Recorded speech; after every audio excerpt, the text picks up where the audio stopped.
Well, it's about time. We finally have a Wonder Woman movie. Of course, just to clarify, she already appeared in Batman vs. Superman. There was a Wonder Woman TV series in the 70s starring Linda Carter. And also in the 70s, there was a pilot for another series starring Kathy Lee Crosby.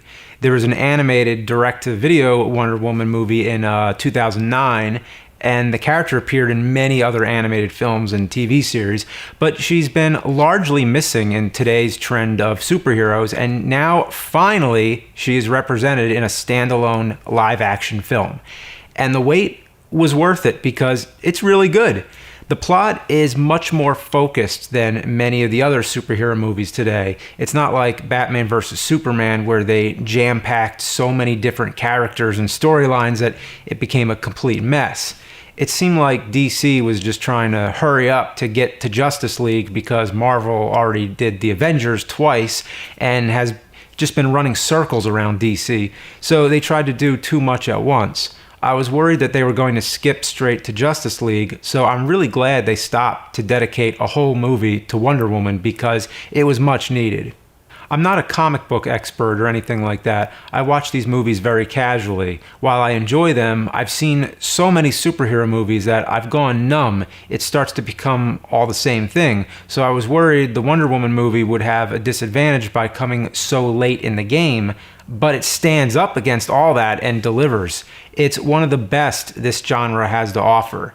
Gal Gadot is perfect as Wonder Woman, and that's not to say I'm familiar with all the different versions in the comics. Like I said, I'm not a comic expert, but for this live-action film, for me, this comes off as just right. Just seeing her standing there just looks really cool. It reminded me of the first time I saw Michael Keaton in the Batman suit and thinking how awesome it looked. This is the first time in a while where I think the portrayal just has that instant quality where it radiates with the pure essence of the character. Chris Pine as Captain Trevor is also really good. The two of them have a great chemistry together.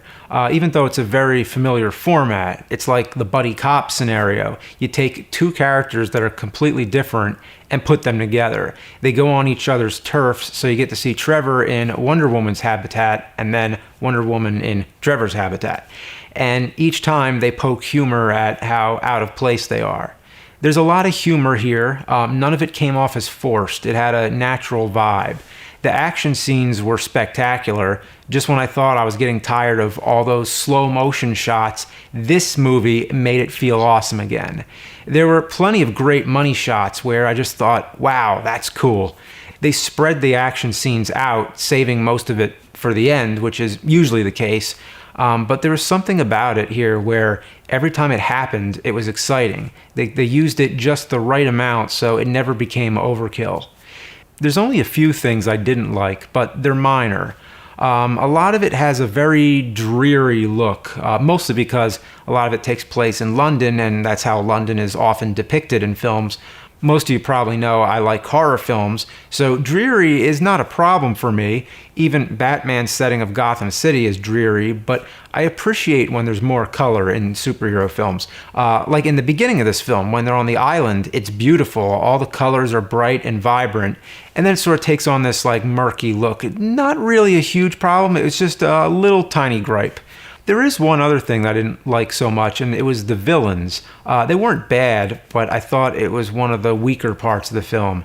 I'll tell you specifically what I didn't like, but it's kind of a spoiler, so if you don't want to hear it, turn the video off now. Overall, I thought it was really great, and I was glad to see Wonder Woman finally given the proper attention. And I'm also interested to see how Justice League turns out. So on to the spoiler. It's not much of a spoiler since it's kind of a bit of a cliche already, but the villain who you thought was the villain is not the main villain. I think that's a bit sloppy. I don't like when that happens all the time. I'd rather it just be one villain to focus on so we can get to know that villain and build the villain up in our minds, instead of all these twists. Batman Begins did a similar thing with Ra's al Ghul. There was some other guy who pretended to be Ra's al Ghul, but he was only a decoy. I hated that. I just don't get the point. It's not quite that bad in Wonder Woman, but still, without knowing a ton about the comics, I would have preferred it to be just one single clear villain.